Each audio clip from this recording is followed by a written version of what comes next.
গেল ব্লগে কিন্তু তোমাদের সবাইকে দেখিয়েছিলাম আমরা কোথায় ডিনার করতে যাচ্ছি। এই যে আমাদের হোটেলের পাশেই কিন্তু আমাদের রাত্রের খাওয়ার ব্যবস্থা হয়েছিল। আমরা কিন্তু তোমরা দেখেছই যে আমরা বিকেলবেলায় কিন্তু লঞ্চ থেকে নেমে গেছি। তো রাত্রেবেলা কিন্তু আর আমরা লঞ্চে ঘোরাফেরা করব না, রাত্রেবেলা কিন্তু আমরা হোটেলেই থাকবো।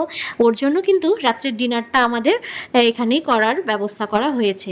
তো চলো আজকে ডিনারে কী কী আছে তোমাদেরকে দেখিয়ে দিচ্ছি। আছে ভাত, ডাল, 5 রকম মেশালি তরকারি, তারপরে ছিল মাটন, স্যালাড, ছিল চাটনি, পাঁপড় আর কোল্ড ড্রিঙ্কস।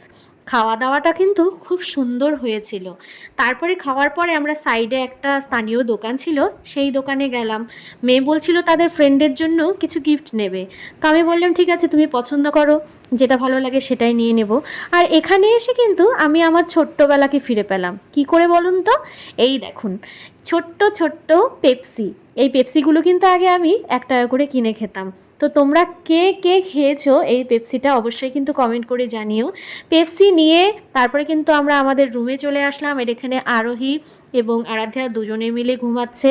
ঘুম থেকে উঠে দেখো আমরা সবাই কিন্তু রেডি হয়ে গেছি। এখন কিন্তু আমরা আবার লঞ্চে চলে যাব, কেননা রাত্রিটা আমরা এখানে থাকবো, ডিনার এবং সন্ধেবেলার খাবারটা খাবো এবং সকালবেলা উঠেই কিন্তু আমরা লঞ্চে চলে যাব। আর এখানে কিন্তু আমরা চা বিস্কুট খেয়ে নিয়েছি, তারপর ওখানে কি কি খাবো সব কিছুই কিন্তু দেখাবো। তো এই দেখো সুন্দর মতন সেজে গেছি, কিন্তু সেজে কি লাভ, এখানে যে এত গরম মানে বলার মতন না। কিন্তু তাও এই গরমটাকেও কিন্তু উপভোগ করছিলাম। এত সুন্দর আনন্দ কোনোদিনও কিন্তু করিনি। সবাই মিলে খুব আনন্দ করেছে এখানে। আর এই দেখো এখানে আরেকটা দোকান ছিল, সেখান থেকেও কিন্তু আমরা পেপসিও নিয়ে নিয়েছি। মানে এখানে আমি যে কয়দিন ছিলাম কোল্ড ড্রিঙ্কসের বদলে আমি কিন্তু এই ছোট ছোট পেপসিগুলোই খেয়েছি। আর এখানে দোকানের মধ্যে অনেক রকম গিফট আইটেম আছে। সুন্দরবনে যারা ঘুরতে আসো তারা কিন্তু এখান থেকে ছোটো মোটো একটা গিফট নিতেই পারো। আর এখানে আসলে কিন্তু অবশ্যই মধু নিতে ভুলো না। তবে হ্যাঁ, যাচাই করে কিন্তু নিতে হবে, সব জায়গা থেকে নিলে কিন্তু হবে না। এই যে নূপুর, আমরা সবাই মিলে এখন কিন্তু ফেরিঘাটে চলে এসেছি।